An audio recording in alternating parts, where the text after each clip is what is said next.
Siyempre sa mga negative, parang I think we are here to prove to them that this story that we're presenting is not to put them in a negative light or to abuse them or to, alam mo yun, para isang i-marginalize sila and all. It's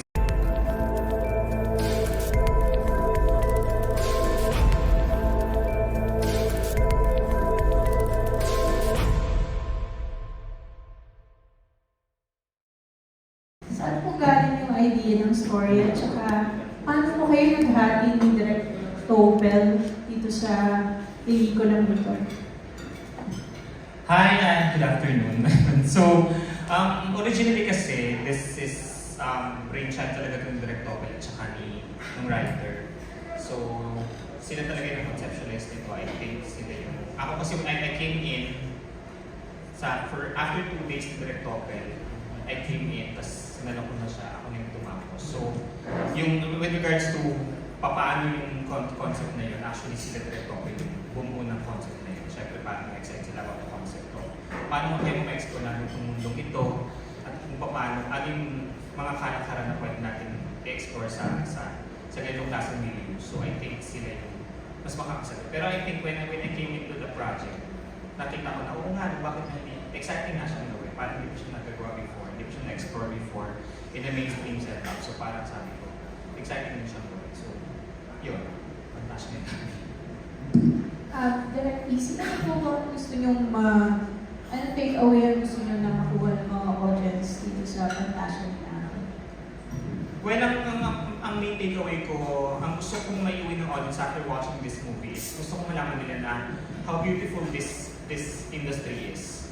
Na parang kahit na meron mga bagay na kailangan natin mag-ingat from, to be cautious with, kailangan pa rin natin enjoy na may at respeto yung mga katulad nila. Na may ganyang industry na nagbo-boom in our midst. So parang hindi siya para maging mag-ingat kayo. Ay, huwag kayong papasok sa ganito. O kaya, ay, huwag yung nagagayahan. Hindi ganun. It's more of these people, these cosplayers are also humans. So meron din silang humanity, meron din silang sensibility, and they have the right to enjoy kung ano ginagawa nila. At tayo rin naman, we have to support them also. And not to judge them kung ano may nangyayari sa loob nila. Kasi in the end, parang lahat lang naman tayo. Parang naghahanap lang tayo ng place kung saan tayo magiging happy, kung saan tayo mapufulfill yung sarili natin, kung saan natin makahanap yung sarili natin. Katulad yung nangyari sa character ni Tani, ni Anne. Ganun yung narinig niya yung sarili niya sa akin. Ano po yung meron ng cosplaying na na-attract kayo para ito yung maging tema ng pelikula? Actually ako, na-curious talaga kasi may mga Facebook friends ako ng mga cosplayers. Like, si Myrtle din, very close friend ko rin. So na-attract ako sa kanila. So parang, syempre di ba yung mundo nila sobrang colorful, sobrang dynamic, tsaka sobrang personalities doon na parang nakikita mo na parang iba sila na they really invest into things like this. Like mahal yung mga costumes na yun kasi mahal yun, pinapa-customize yun.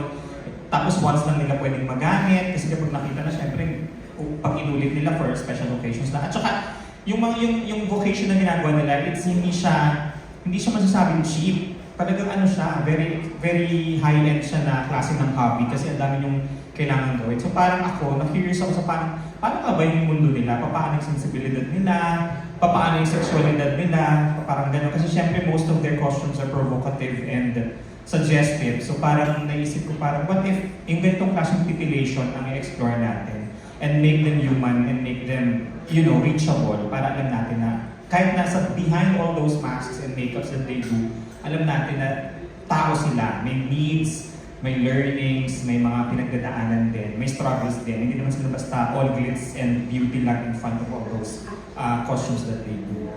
Follow-up direct. Sa tingin mo, since may sariling community at mga followers, malaki na rin yung community ng mga cosplayers natin, sa tingin mo, hindi sila magkakaroon ng reaksyon o ano kaya sa tingin mo magiging reaction nila dito sa movie ng Naku, actually, ang dami ko nang nabasa mga reactions ng mostly may mga negative, meron din mga na-excite and all. So, lahat naman talaga ng lalabas na projects, lagi may negative and positive. So, dun sa mga nagre-react ng positive, syempre nakakatuwa, excited ako kasi naintindihan nila where we are coming from, what story we want to tell.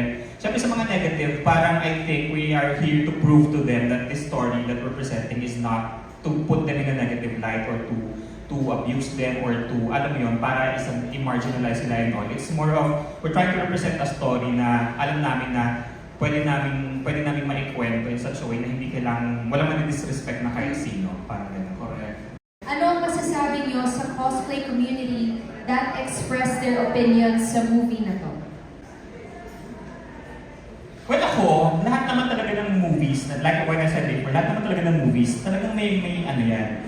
Meron talagang lalabas at lalabas na opinions, whether negative, positive, or neutral, or anything. Ako, I respect those opinions. Kasi, this is a community na meron silang tinitingnan na sacredness to themselves. Hindi naman natin pwedeng sabihin na parang, grabe naman kayo, parang bakit naman kayo ganyan, Hindi kasi they have this kind of respect and parang meron silang pag-iingat sa mga sarili nila. Na of course, kami rin naman as filmmakers, as storytellers, kailangan din namin pag-ingatan yun. That's why, itong movie na to, kahit nasabihin natin on the surface, it looks like something na parang crossing the line. Iniingatan namin how we tell the characters, how we portray the people na may mga ganong, na nasa industry na yun. So ako, mataas ang respeto ko sa kanila kasi sila yung tipo ng mga tao na they take care of, they protect their boundaries, they take care of themselves, they look out after this industry na minamahal nila. At kami as storytellers, iniingatan din namin yun. Though, syempre sa ngayon may misunderstanding dahil nga sa mga lumalabas, but still, masasabi ko na this materials actually protect, parang it just represents, it just wants to tell a story of someone na meron ding sariling liberation at meron ding sariling passion. So parang sarili ko siya tinitingnan. Better na nagkaingay direct kaysa dead man, di ba?